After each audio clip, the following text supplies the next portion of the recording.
What's up, my beautiful Do Life in a Body You Love chicks? We are going to riff a little bit today about happiness. It's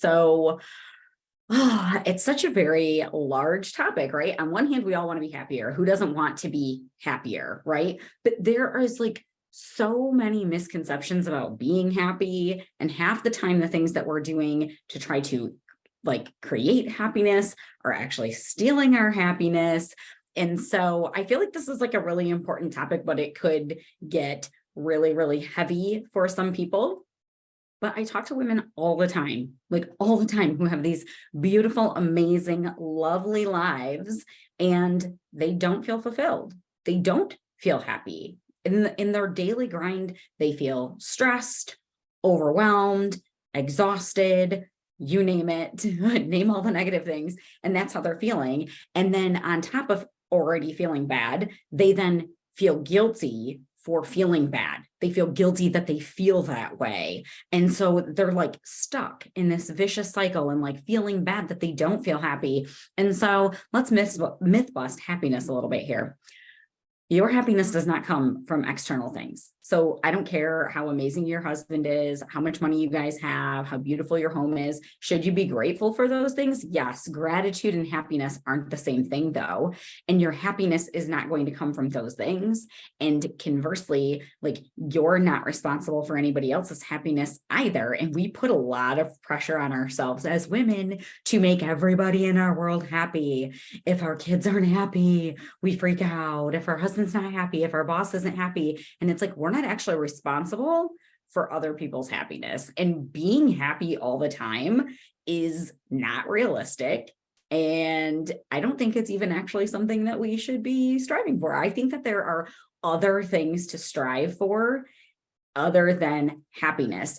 So I can't remember which Mark Manson book I was reading where he was talking about how, I don't remember if it was research studies or what, but this whole idea that everybody has this like baseline level of happiness that they feel, and you can deviate up momentarily from a situation and you can deviate down for a period of time due to a situation, but you're always going to default back to your baseline level of happiness. So if you're normally a 7 and somebody dies or something terrible happens, you're going to crash just like anybody would.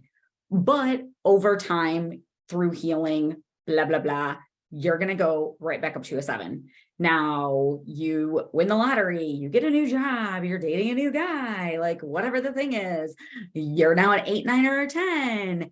You're not going to stay there. Like, that's not realistic. And in fact, if you stayed at a 10 all the time, then you could never actually be a 10 because you'd have no frame of reference for sucky. So like to experience good, we have to experience bad. There has to be a paradox for you to even appreciate the emotion of happiness. So it's not like pursuing happiness isn't all about like, let me make my life as easy as I possibly can and experience nothing bad ever happening to me, or attaining things. We always think happiness is right around the corner. When I have this thing, I'm going to be happy. When I finally can afford that dream house, when we finally get out of debt, when I graduate college and get this new job, when me and this guy I'm dating get married, like whatever it is, like when the kids can finally wipe their own butt and sleep through the night, right? Like do those things sometimes like bring us fulfillment and joy and happiness for a moment? Yes. And they can contribute to our life and they can be good things, but they're still not going to change like innately our happiness level.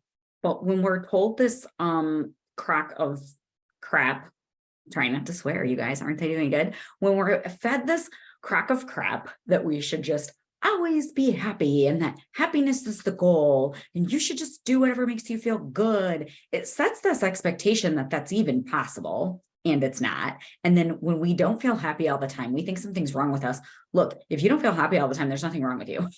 You're normal. Nobody feels happy all the time. So what's a better goal then? I mean, I don't know. I'm posing this as a question to you guys. My opinion is a better goal to aim for is appreciation and gratitude for what we have. that creates more joy, purpose, having purpose. That is a way more attainable and worthy goal than constantly always feeling amazing, right? When we're accomplishing things or we're making a contribution, we're making a difference, we have something that lights us up and gets us out of bed in the morning, that goes a really long way. You need something in your world that makes the sucky things worth experiencing, right? I mean, that's kind of, to me, what is like joy and purpose and those types of things, instead of just pursuing like what's going to make me feel good right this second. A lot of things that are going to bring more purpose and fulfillment to your life, they might actually be difficult and painful to acquire. So you want to lose weight, parts of it are going to suck. Like if you want to just feel good in the moment all the time, that looks like ice cream in the couch. For me anyways, I'm not going to work out. I'm not going to like eat healthy food. If I can always like pick Doritos and ice cream, why would I do that? So we have to be able to like plan for the future and attain things. But here's the crux of that. There's always a paradox, right? There's always a catch. Sometimes we fall into this trap of like, okay, fine, I'm going to be so purposeful and so intentional that like every single thing I do has to be driving me forward to a goal. And then that's also stealing our joy and our happiness, because we've just like turned our quote unquote purpose or the thing that we're trying to accomplish into its own little monster. So it's like, well, how do we pursue things that bring joy and purpose and passion and sometimes happiness into our world, but not become obsessed about these things? And I think for women like our age, in the middle of life, it can be really difficult to feel connected to like who we even are. What do you even want? Because we're so busy. Like we're doing a million things, whether you have a job outside of the home or you run a business or you're a stay-at-home. I don't care. Your day is crammed full of things, right? And then we have all been told this, I don't want to call it a lie, but we've been fed this notion that like, well, women can do it all. Well, you can do it all, but what's it going to cost you? Like, just because you can doesn't mean you should. I no longer subscribe to the belief that women can and should do it all. You want to have a job and a career? Great, you can. You want to be a mom? Great, you can. You want both those things at the same time? Great, you can. Many of us have done it. But like, if you're going to pile all these things on your calendar because you can, and then that's what's going to make you happy, it's like, that's probably actually the last thing that's going to make you happy, because now you have too many things to do. Just because you can doesn't mean you should. So I think getting really, really clear on what do we even want? And then once you know what you want, why do you want it? So a lot of times we think we want something. We think it's going to make us happy to do X, Y, and Z. And then we do X, Y, and Z, and it doesn't actually make us happy, even if we're really good at it and we succeed at it. A, because we have an incorrect picture of what it's going to actually be, or we didn't actually want it in the first place. We were told as little girls that this is something that we should have or do, or society tells us it's really cool and we should do it or have it or whatever. So connecting to like, what do I actually want? What do I want to be doing? What do I want my days to look like? And around this age too, some of us might find ourselves in careers, for example, where we're like, well, this is what I thought I wanted to do, and I've been doing it for 10 or 20 years. I don't like it anymore. And we think, well, because this is what my degree is in, or this is like where I've always worked, I have to stay here. And it's like, no, you don't. Like the days of like company loyalty and us getting a pension, and like, that's not our generation. Our generation doesn't get that. So here's the good news. You don't have to stay put where you are. You can totally make a career shift in your 40s, 50s. If you're 60 and you're retiring, but you feel like, man, I don't really want to just sit around. You want to have a different career? Go ahead, do something totally different. Like the point is, we don't have to stay stuck in these bubbles and in these boxes that people have created for us and then wonder why we're struggling to feel fulfilled and to feel quote unquote happy. You get what I'm saying? So connecting to what it is that we actually even want, why we want it. What is this really going to do for my life? What is this really going to bring to me? Am I going to actually enjoy whatever the thing is that we're thinking about doing? Maybe we're doing things right now that we're like, I actually hate this. Okay, what do you got to do to back out of it then? What do you got to do to make a pivot? Maybe you like everything that you do and you're just like this multi-passionate person who just keeps saying yes to everything, not even out of guilt or people pleasing, but just because you like to do all the things, but it's becoming too much and your brain needs downtime. I don't know what you need to do to not feel overwhelmed, to not feel stuck, to not feel like every day is Groundhog's Day. I get up, I do the same thing, I go to bed, I feel so bored. Some women feel simultaneously completely bored of their life, but also completely run ragged by their life. So they're busy, they don't have any downtime, but the things that they're busy doing, they're not finding a lot of joy in. And so they feel bored. And sometimes you need to be doing different things. Sometimes you don't. You're doing exactly the things that you need to do, but you need a mindset shift around what those things are that you're doing. Like just having more gratitude and seeing the purpose in the thing that you're doing. I think people misconstrue purpose and think that it has to be like this grand life mission. Like I'm Mother Teresa and I do these crazy wild things. And it's like, no, your purpose could be found in like doing the dishes and taking care of your family. And like, I know that that sounds crazy, but like, and our purpose can change and we can have multiple purposes, right? I think that's actually good for us to have not all of our eggs in one basket. Like, don't find your purpose in just one thing. What happens when that thing, the season of that thing expires? So if it's only in being a mom, like that's great. You're obsessed with your kids and they're your whole world and that's wonderful. But then what happens when they graduate and go away to college? Like, are you a basket case? Do you not know how to be an empty nester? Do you and your husband not know who each other are? You're like, oh, hi, who are you again? Because everything was the kids.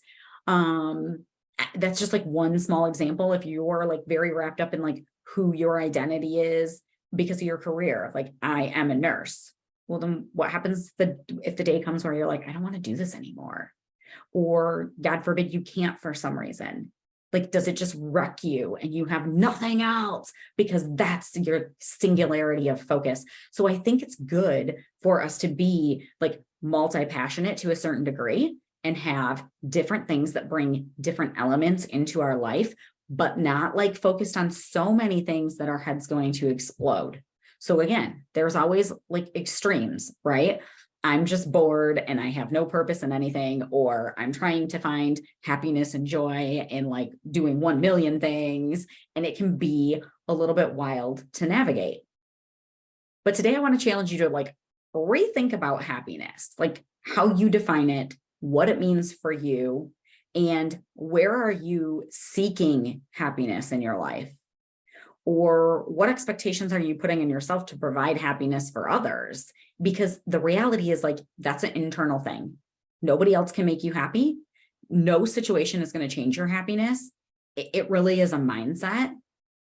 But then we can go out and we can structure our life in a way where we do have maybe more purpose and fulfillment or balance or whatever the thing is that we need more of or less of in our life, instead of just pursuing things that make us feel good in this moment. You know what I'm saying? It's more about like being intentional, being purposeful. And here's the deal. I am like cooking up some ideas in my brain right now. For those of you who like topics like this, like, yes, I want to feel more fired up in my life. I feel like I'm just in a rat race. I feel dull or bored or overwhelmed or constantly stressed.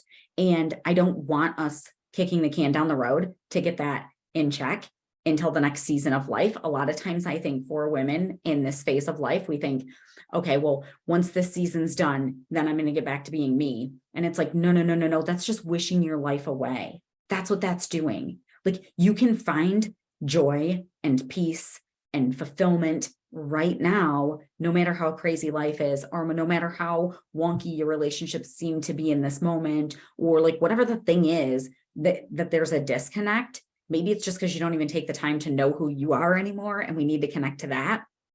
But if that's a topic that you guys are interested in, here's what I need you to do. I need you to shoot me a message on social media, or if you're on my email list and you want to email me, whatever, however you normally reach out and communicate with me. And if you don't normally reach out and communicate with me, probably Facebook is the easiest.